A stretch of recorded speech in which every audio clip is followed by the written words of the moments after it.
দেখতে পাচ্ছি, শুনতে পাচ্ছি।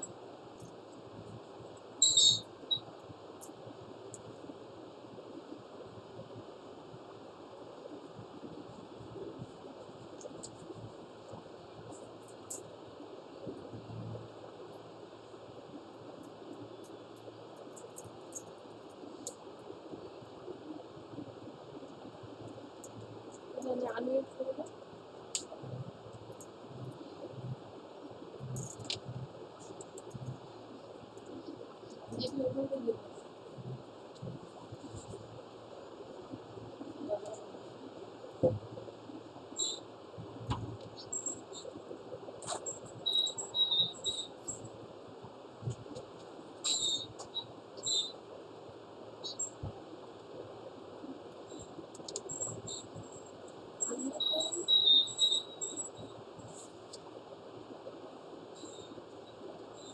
আমরা আজকে পড়ব মোলের ধারণা।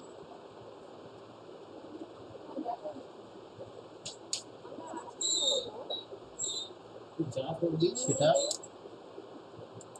10 সেকেন্ড বাদে আসে।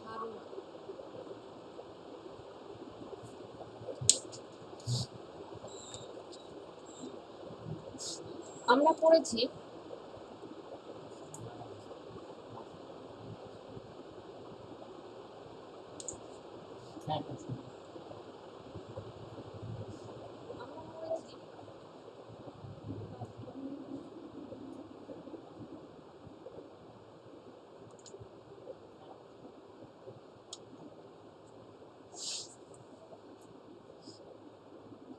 যে কোনো পদার্থ তৈরি হয় অণু থেকে, আর অণু তৈরি হয় পরমাণু দিয়ে। এই পরমাণু কি দিয়ে তৈরি? পরমাণু তৈরি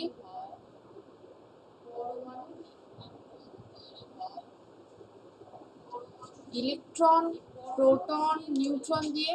এবং তারা কিভাবে পরমাণুর ভিতরে থাকে সেটা আমরা এর আগের আলোচনাতে জেনেছি।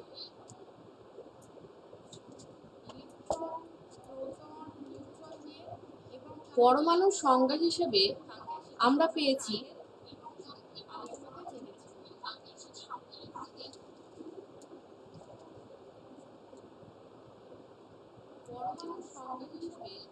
পরমাণু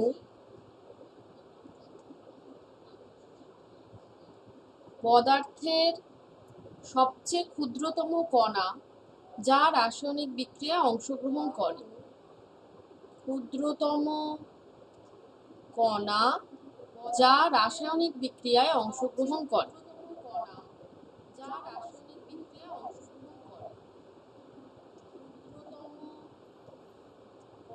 রাসায়নিক বিক্রিয়াতে অংশ নেয়। এখন এই রাসায়নিক বিক্রিয়া করার সময় পরমাণুগুলো পূর্ণ সংখ্যার সরল অনুপাতে যুক্ত হয়। পূর্ণ সংখ্যার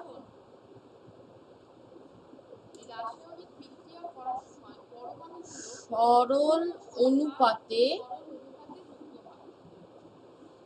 পরমাণু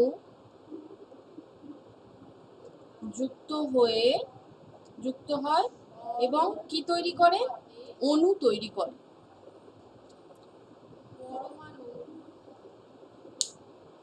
পূর্ণ সংখ্যার সরল অনুপাত, এই কথার অর্থ কি? পূর্ণ সংখ্যার সরল অনুপাত মানে যে কোনো অণু, আমরা অনেকগুলো অণু কম বেশি এর আগের ক্লাসে পড়েছি। যেমন জলের অণু H2O, কার্বন ডাই অক্সাইডের অণু CO2, যেমন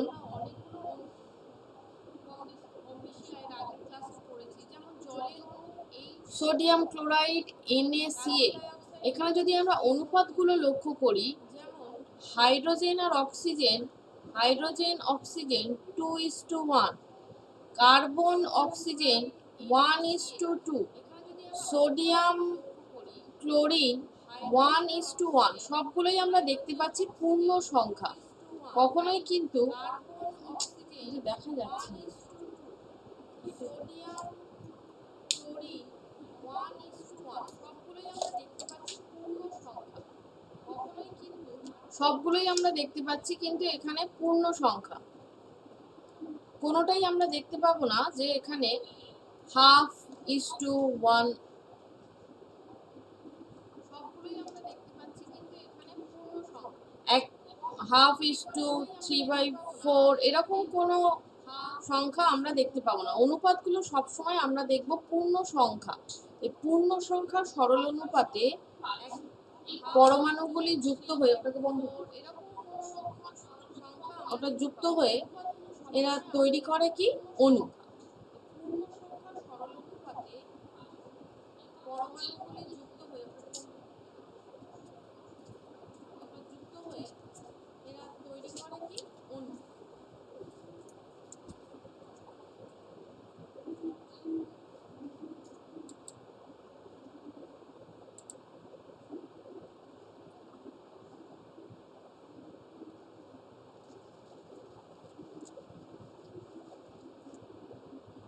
কিন্তু পরমাণু এতই ছোট যে তাকে অণুবীক্ষণ যন্ত্রেও দেখা যায় না।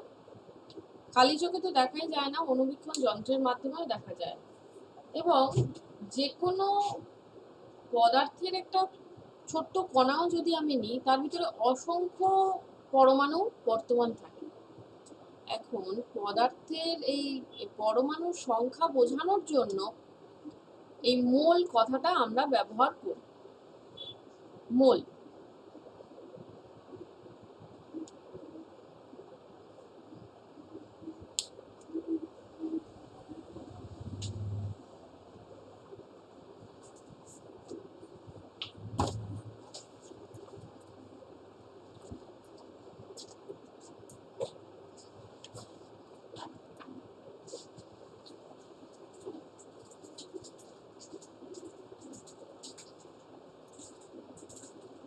আমরা যেমন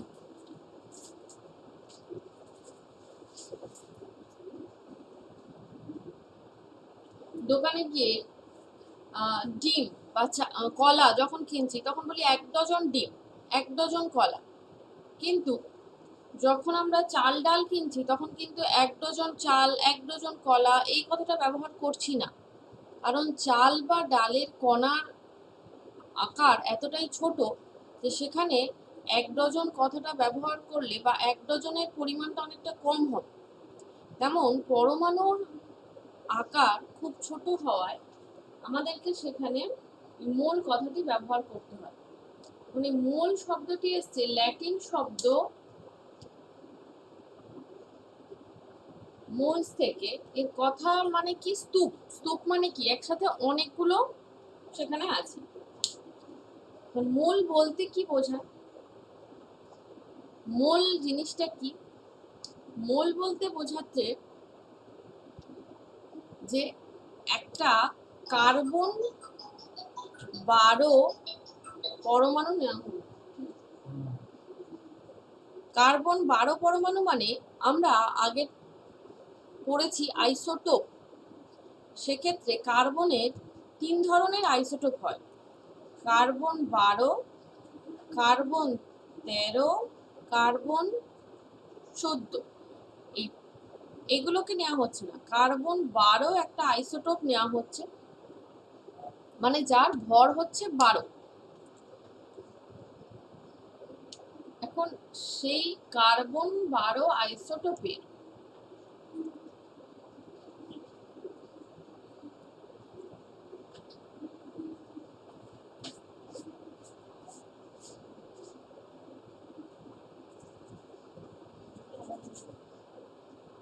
তার 12 গ্রাম নেওয়া হচ্ছে। কত গ্রাম নিচ্ছি? 12 গ্রাম। তার ভিতরে যত সংখ্যক কার্বন পরমাণু উপস্থিত আছে তাকে বলা হবে মোল। মানে একটা কার্বন 12 স্পেসিফিক আমি বলে দিচ্ছি, কার্বনের কোন আইসোটোপ যার ভর 12 তার যদি আমরা 12 গ্রাম নিয়ে থাকি তার ভিতরে যত সংখ্যক কার্বন পরমাণু থাকবে সেই সংখ্যাটা হবে মোলের সমান, 1 মোলের সমান। সেই সংখ্যাটা যদি আমরা সংখ্যার ক্ষেত্রে প্রকাশ করি, সংখ্যা হিসেবে যখন আমরা লিখব, তার মান কত হয়?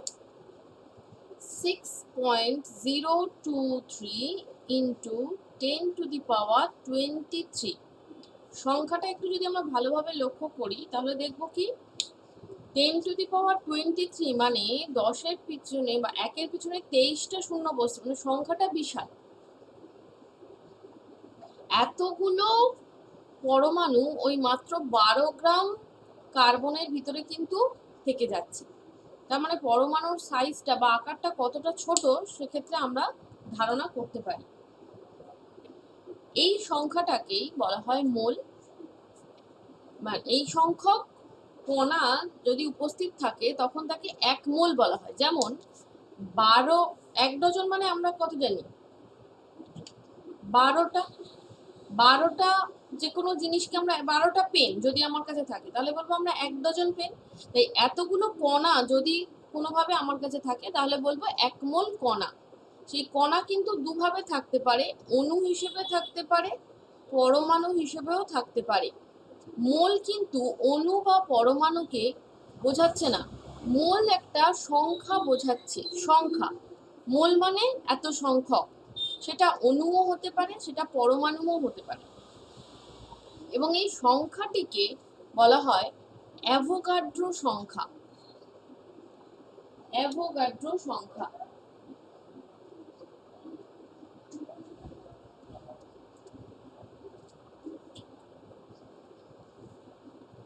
একে এই NA দিয়ে সংক্ষেপে লেখা হয়। NA অ্যাভোগাড্রো সংখ্যা। মানে আমরা যা যা বললাম তাকে যদি আরেকবার আমরা মনে করে নিই, কি যে কোনো পদার্থই অণু, এবং অণু মানেই তা পরমাণু দিয়ে তৈরি। পরমাণুগুলো কিন্তু সবসময় পূর্ণ সংখ্যার সরল অনুপাতে যুক্ত হয়ে অণু তৈরি করবে, কখনোই তারা ভগ্নাংশতে যুক্ত হবে না। এবং পরমাণুর আকার বা পরমাণুর সংখ্যা, অণু বা পরমাণুর সংখ্যা বোঝানোর জন্য আমরা নতুন একটি ধারণার দিকে এগোচ্ছি। তাকে বলা হচ্ছে মোল। মোল মানে যেখানে কত সংখ্যক কণা উপস্থিত থাকবে? 6.023 ইন্টু 10⁻23। এই সংখ্যাটিকে নাম দেওয়া হয়েছে অ্যাভোগাড্রো সংখ্যা। বিজ্ঞানী অ্যাভোগাড্রোর নাম দিয়ে অ্যাভোগাড্রো সংখ্যা, এবং একে সংক্ষেপে NA দিয়ে প্রকাশ করা হয়। আর মোলের সংজ্ঞা হিসেবে আমরা কি বলছি? যে একদম স্পেসিফিক কার্বন 12 আইসোটোপ, মানে কার্বনের ভর 12 এমন একটা আইসোটোপের 12 গ্রাম যদি আমরা নিই তাহলে তার ভিতরে যত সংখ্যক অণু থাকবে সেই সংখ্যাটা কিন্তু এর সাথেই সমান হবে। কিন্তু সংজ্ঞা হিসেবে যখন আমরা বলবো কার্বন 12 আইসোটোপের 12 গ্রামের ভিতরে যত সংখ্যক কার্বন পরমাণু উপস্থিত তাকেই আমরা বলছি মোল।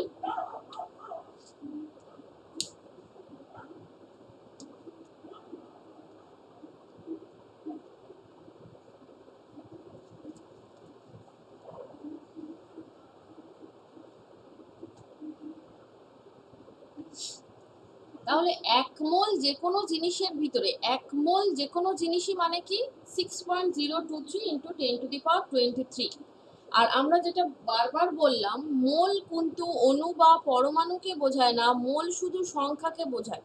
আমাকে যদি কেউ বলে 1 মোল অক্সিজেন, তাহলে সেখানে আমার কিন্তু একটা কনফিউশনের জায়গা থেকে যাবে, কারণ আমাকে বলতে হবে 1 মোল অক্সিজেন পরমাণু।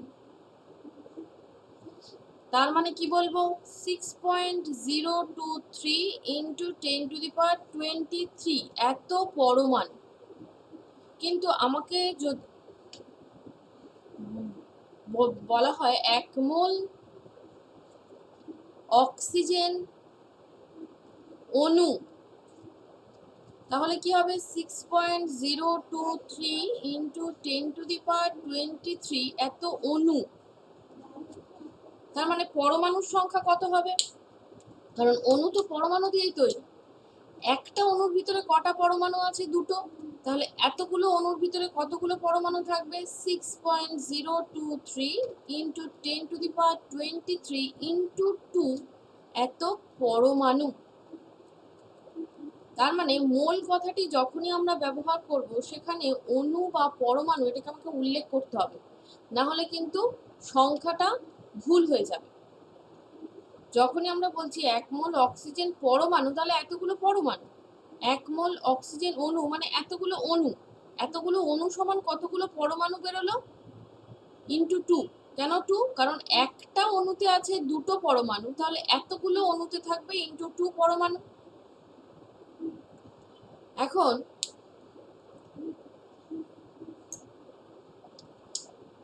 এই যে আমরা যখন কোনো সংকেত লিখছি, ফর্মুলা লিখছি, যেমন অক্সিজেনের জন্য লিখছি ও, এটা তার চিহ্ন, আর অক্সিজেন O2। যখন ওজোন গ্যাস তখন লিখছি O3। যেমন হাইড্রোজেন গ্যাস H2।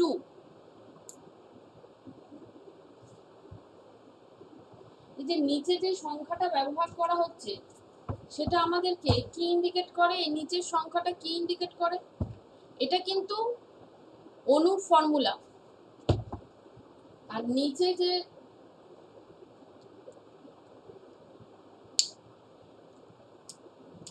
সংখ্যা সেটাকে নির্দেশ করে পারমাণবিকতা। অর্থাৎ একটা অণুতে কতগুলো পরমাণু উপস্থিত আছে। দুটো অক্সিজেন একসাথে মিলে তৈরি করছে অক্সিজেন অণু, O2 অণু। যদি 3 জন যুক্ত হয়ে যায় তাহলে 3 জন মিলে তৈরি করবে ওজোন অণু। তাহলে অক্সিজেনের পারমাণবিকতা 2, ওজোনের পারমাণবিকতা 3, হাইড্রোজেনের পারমাণবিকতা 2। তেমন ফসফরাস, যার চিহ্ন P, সেখানে লেখা হয় P4। অর্থাৎ 4টি ফসফরাস পরমাণু একসাথে যুক্ত হয়ে তৈরি করে ফসফরাসের অণু।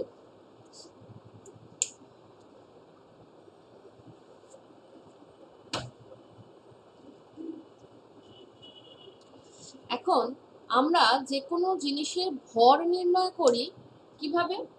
ভর নির্ণয় করি আমরা সাধারণত তুলা যন্ত্রে, প্রত্যক্ষভাবে। কিন্তু পরমাণু এতই ছোট যে যদি আমরা 1 ফোঁটা যদি জল নিই, এই একটা ফোঁটা জলের ভিতরে কয়েক কোটি লক্ষ কোটি পরমাণু লুকিয়ে আছে বা অণু লুকিয়ে আছে। সেক্ষেত্রে অণু বা পরমাণুর ভর কিন্তু একটা অণু বা একটা পরমাণুর ভর আলাদা করে আমরা তুলা যন্ত্রের সাহায্যে বা অন্য কোনো যন্ত্রের সাহায্যে সরাসরি মাপতে পারি না। প্রত্যক্ষভাবে অণু বা পরমাণুর ওজন নির্ণয় করা আমাদের পক্ষে সম্ভব নয়, কারণ এদের আকার এতই ছোট যে প্রত্যক্ষভাবে ওজন নির্ণয় করতে গেলে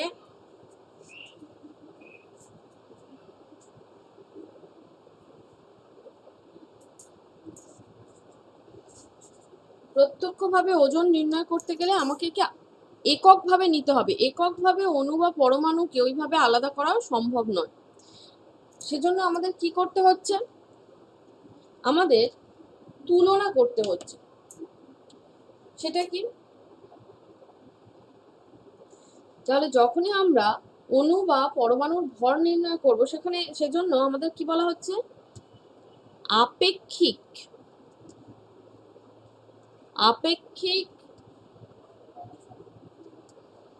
পারমাণবিক ভর। আপেক্ষিক পারমাণবিক ভর মানে প্রত্যক্ষভাবে নেওয়া যাচ্ছে না, সেজন্য তুলনা করে নেওয়া হয়। কেমন ভাবে? যেমন হাইড্রোজেন হচ্ছে সব থেকে হালকা মৌল। সব থেকে হালকা মৌল হচ্ছে হাইড্রোজেন। এই হাইড্রোজেনের ভরকে 1 একক ধরে নেওয়া হলো। এবার অন্য যে কোনো একটি পরমাণু, অন্য যে কোনো একটি পরমাণু, নাইট্রোজেন পরমাণু, তার ভর সরাসরি না নির্ণয় করে আমি কি করছি, নাইট্রোজেনের একটি পরমাণু হাইড্রোজেনের তুলনায় কত গুণ ভারী, মানে হাইড্রোজেনের সাথে তাকে তুলনা করা হচ্ছে। সেজন্য কি বলছে, কোন মৌলের পারমাণবিক ভর, তাহলে যেমন নাইট্রোজেনের পারমাণবিক ভর, তাহলে নাইট্রোজেনের আপেক্ষিক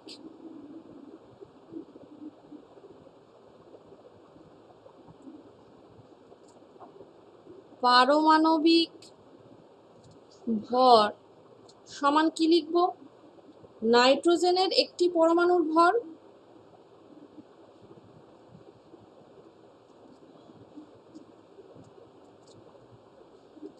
ভাজিত হাইড্রোজেনের পরমাণুর ভর, মানে হাইড্রোজেনের সাথে একে তুলনা করে যে কোনো মৌলের পরমাণুর ভর হাইড্রোজেনের সাথে তুলনা করা হবে। সরাসরি নাইট্রোজেনের পরমাণুর ভর আমরা পেতে পারি না, কিন্তু হাইড্রোজেন যেহেতু সব থেকে হালকা মৌল, হাইড্রোজেনের সাথে তুলনা করতে আমাদের কিছু অসুবিধা হচ্ছিল, কারণ হাইড্রোজেন পরমাণু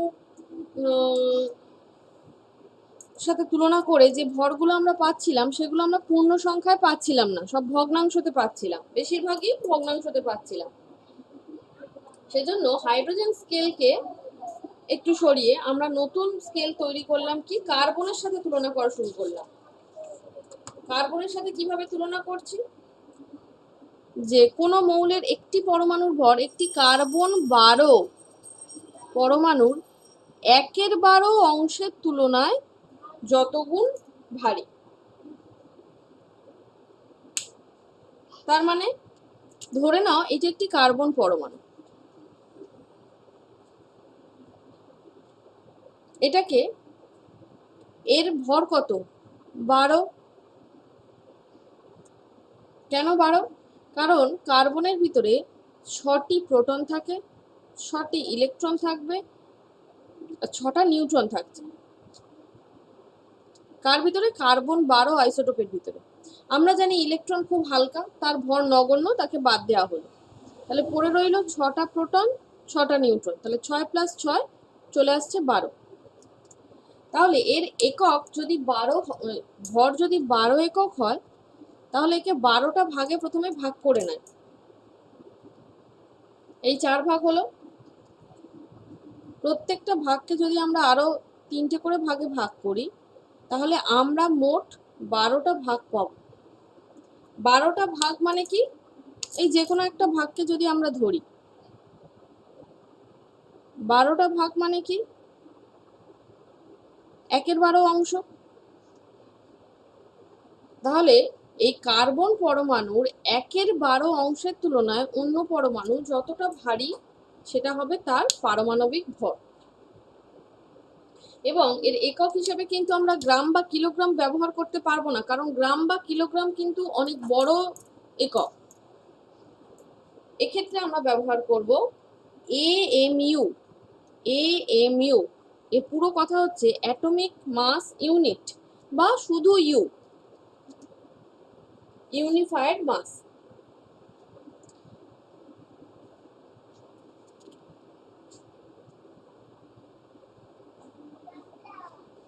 যেমন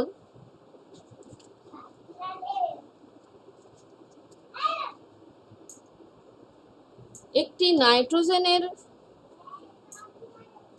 পরমাণুর ভর 14 ইউ, তার মানে নাইট্রোজেনের একটি পরমাণু, নাইট্রোজেনের একটি পরমাণু একটি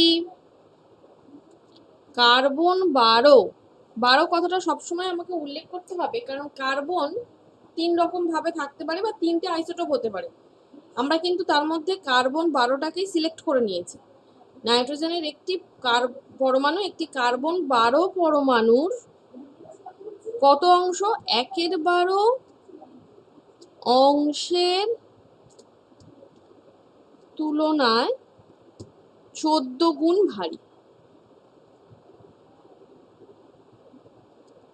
সুতরাং সেক্ষেত্রে নাইট্রোজেনের ভর হয়ে গেল 14 আর একক হলো কি ইউ। এইভাবে কিছু মৌলের আমাদের পারমাণবিক ভর দেওয়া রয়েছে, যেমন হাইড্রোজেনের হচ্ছে 1.008 বা 1 হিসেবেও এটাকে ধরা হয়। লিথিয়ামের হাইড্রোজেনের কত 1.008, ইউনিট কি হবে বা একক ইউ। লিথিয়ামের 7 ইউ, কার্বনের আমরা জানি 12 ইউ, নাইট্রোজেনের আমরা জানি 14 ইউ, অক্সিজেনের আমরা জানি 16 ইউ। সোডিয়াম আমরা কোথায় পাই? সোডিয়াম ক্লোরাইড বা খাবার নুনে 23 ইউ। এইভাবে কিছু জিনিস আমাদের বইয়ে দেওয়া আছে। এগুলো তো গেল পরমাণুর ভর। পরমাণুর মতো পরমাণুর থেকে অণু আকারে বড়, কিন্তু আকারে বড় হলেও অণুর সাইজও এতটাই ছোট তাকে আলাদা করে চোখে দেখা যাচ্ছে না বা অণুবীক্ষণ যন্ত্রেও দেখা যাচ্ছে না। তাই অণুর ভরও কিন্তু সরাসরি আমরা প্রত্যক্ষভাবে নির্ণয় করতে পারি না। অণুর ভর নির্ণয় করার জন্য আমাদেরকে আপেক্ষিক আণবিক ভর নির্ণয় করতে হয়। সেই একই পদ্ধতি, আপেক্ষিক আণবিক ভর মানে কি তুলনা করা হচ্ছে। এখানেও সেই কার্বন 12 আইসোটোপের 1/12 অংশের সাথে তুলনা করা হচ্ছে। কি কোনো মৌল বা যৌগের একটি অণু একটি কার্বন 12 পরমাণুর 1/12 অংশের তুলনায় যত গুণ ভারী। পারমাণবিক ভর ছিল কি পরমাণু কার্বন 12 পরমাণুর 1/12 অংশের তুলনায় যত গুণ ভারী। তাহলে আপেক্ষিক আণবিক ভর হিসেবে আমরা কি লিখব? অণু দুরকম হতে পারে, মৌল বা যৌগ। মৌল বা যৌগের একটি অণুর ভর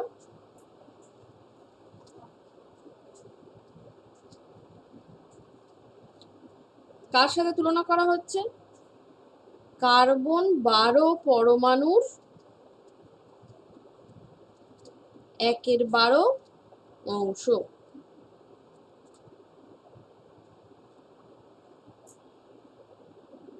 এরও একক হিসেবে আমরা লিখব AMU বা শুধু ইউ। AMU বা শুধু ইউ আমরা এর একক হিসেবে লিখব।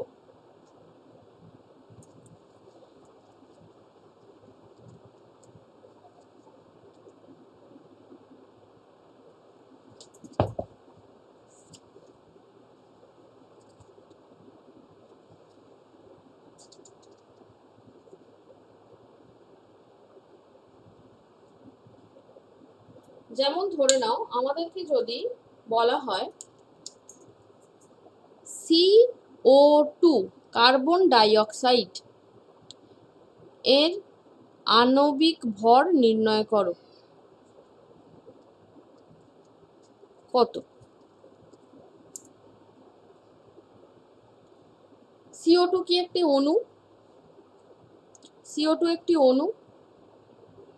কি কি দিয়ে তৈরি? একটি কার্বন পরমাণু,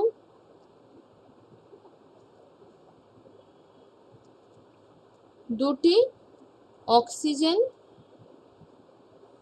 পরমাণু। তাহলে অণুর ভর আমরা কি করে পাবো? একটা কার্বন পরমাণুর ভর আর দুটি অক্সিজেন পরমাণুর ভর একসাথে যোগ করে দিলেই আমরা টোটাল অণুর ভরটা পেয়ে যাব।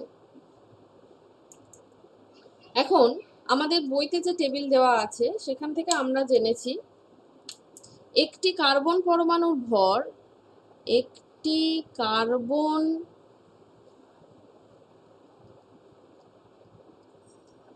পরমাণুর ভর সমান 12 ইউ, আর তার সাথে যোগ করতে হবে কি দুটি অক্সিজেন পরমাণুর ভর, একটা অক্সিজেনের ভর 16, দুটোর জন্য ইন্টু 2, তাহলে হয়ে গেল 32U। তাহলে দুটো যোগ করলে CO2 আমি কত পাচ্ছি, 12 প্লাস 32 44U। এককের দিকে লক্ষ্য রাখবে, গ্রাম বা কিলোগ্রাম নয়। যখনই আমরা একটি অণুর ভর, একটি পরমাণুর ভর নির্ণয় করছি, তখন একক হিসেবে সর্বদা ইউ বা AMU, কখনোই কিন্তু সেখানে গ্রাম বা কিলোগ্রাম ব্যবহার করা যাবে না, কারণ গ্রাম বা কিলোগ্রাম অনেক বড় একক। এখন আমি যদি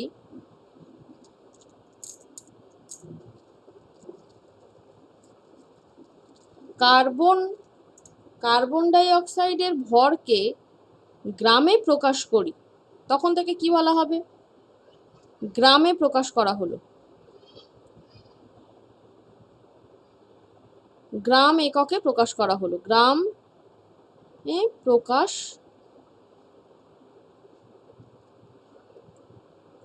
করলাম।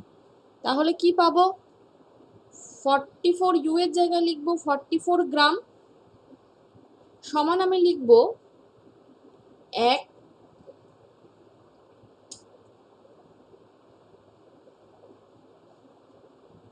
গ্রাম পারমাণবিক, 1 গ্রাম পারমাণবিক CO2। তার মানে কোনো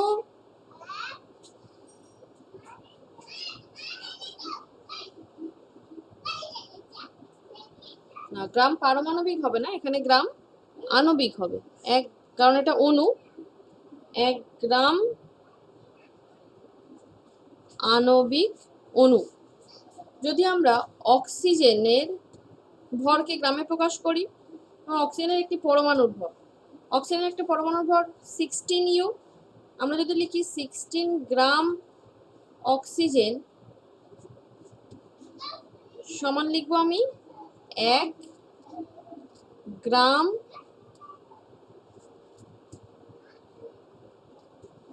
পারমাণবিক অক্সিজেন।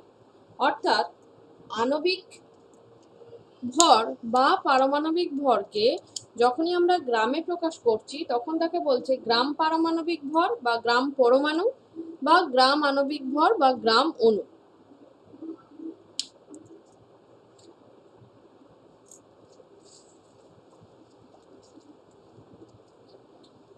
আচ্ছা, এক্ষেত্রে আরেকটি তোমাদের এখানে দেওয়া আছে সংকেত ভর। সংকেত ভর, আণবিক ভর, পারমাণবিক ভর, তার সাথে দেওয়া আছে সংকেত ভর।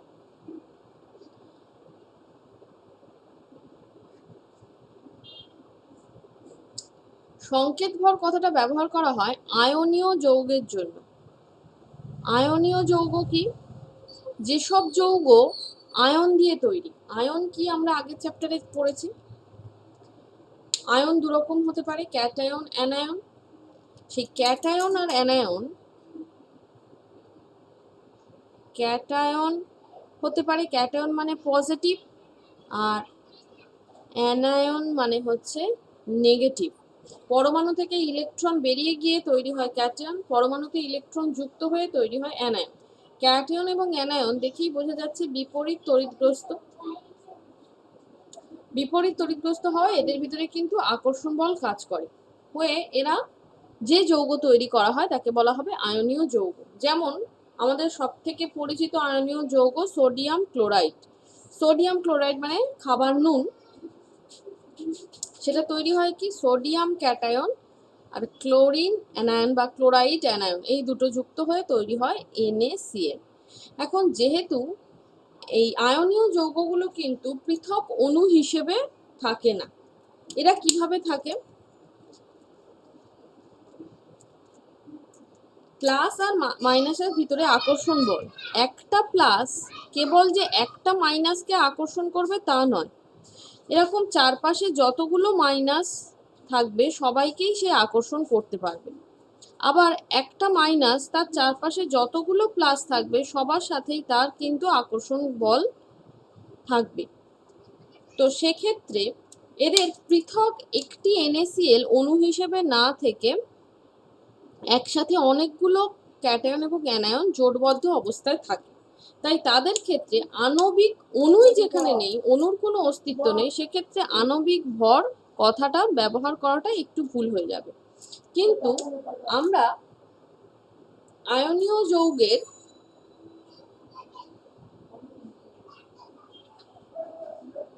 মানে সরলতম সংকেত আমরা কি লিখছি? NaCl।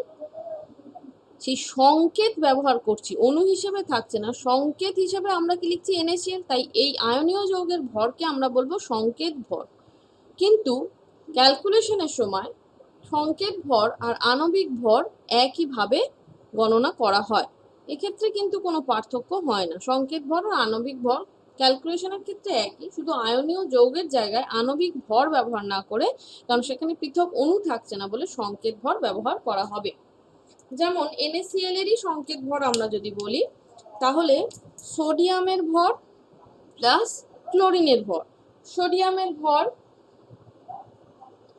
দাঁড়ায় হচ্ছে 23U আর ক্লোরিন 35.5U, যোগ করলে আমার দাঁড়ায় 58.5U।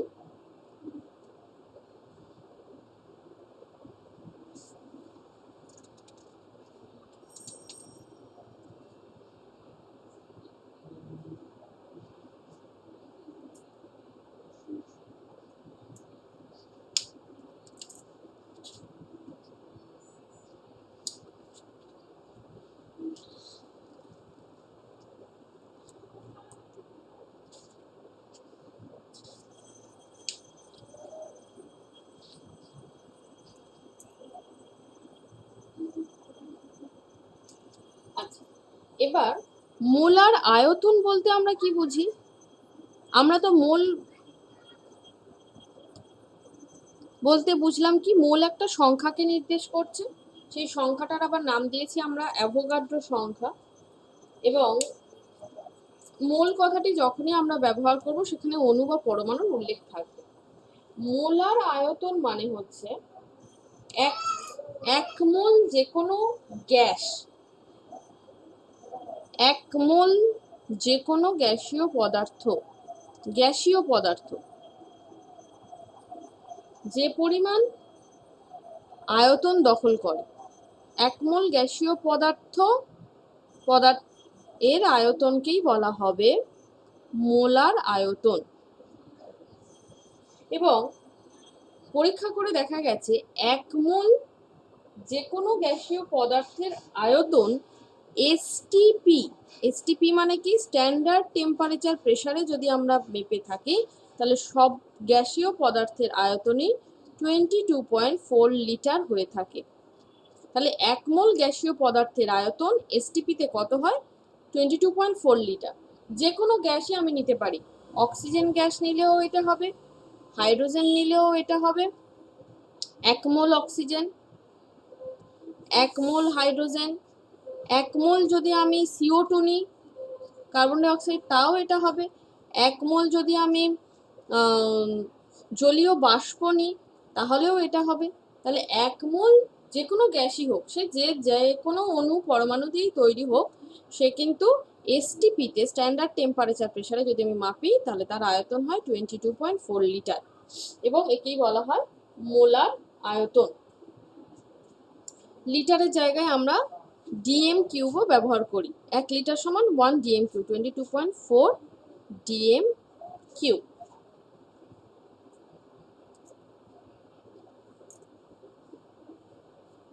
আচ্ছা,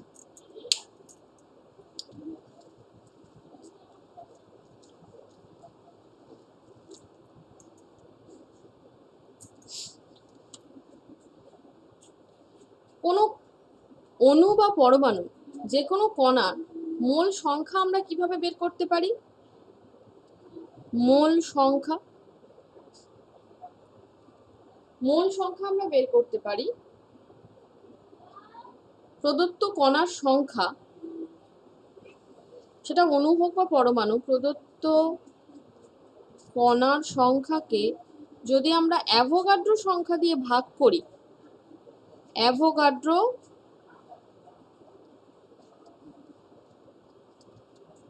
তাহলে আমরা পেয়ে যাব মোল সংখ্যা। যেমন যদি কেউ আমাদের মানে কোনোভাবে যদি আমাকে বলা হয় যে 1000 কার্বন পরমাণু সমান কত মোল কার্বন পরমাণু, বা কত মোল কার্বন, কত মোল কার্বন, সেক্ষেত্রে আমি কি করব,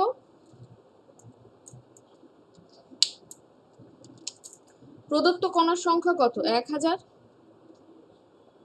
আর অ্যাভোগাড্রো সংখ্যা আমরা জেনে গেছি 6.023 ইন্টু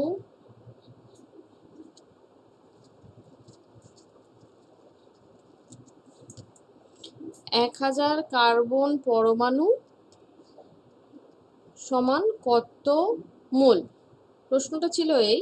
সেক্ষেত্রে আমরা কি করব, প্রদত্ত কণার সংখ্যা 1000 আর অ্যাভোগাড্রো সংখ্যা জেনে গেছি 6.023 ইন্টু 10⁻23।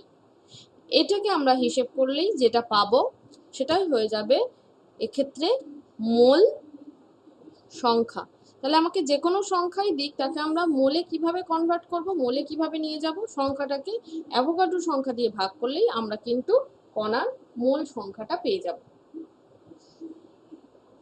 তাহলে আজকে আমরা যে যে জিনিসগুলো পড়লাম সেগুলো কি কি, যে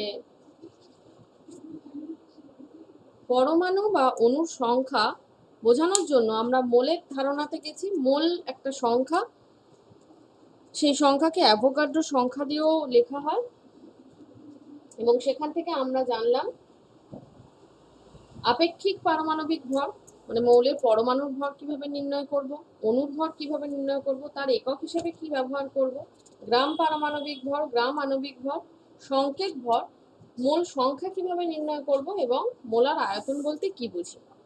এই সবগুলো থেকে পরবর্তী ক্লাসে আমরা কিছু গাণিতিক প্রশ্ন এখান থেকে আমরা করব।